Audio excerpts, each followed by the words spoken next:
Oscar Pistorius se suster sê dit was moeilik om hom te probeer ondersteun deur sy smart, tesame met sy eie skuldgevoelens en ander se spot en oordeel. And just, the heartache for both my brother, our family, and of course Sister Youngcombe's family and her friends. But it's important for us that they know that she was very much cared for and loved and accepted as part of our family in the short time that she was with us.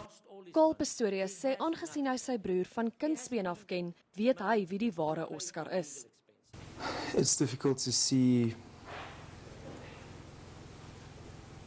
prosecution attack that very essence of the person that you love and try to reduce that to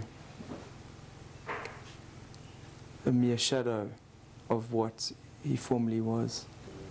But regardless, I don't think one can ever be prepared for whatever the sentence might be. Die hele Pistorius familie gaan die atleet môre by die hof ondersteun.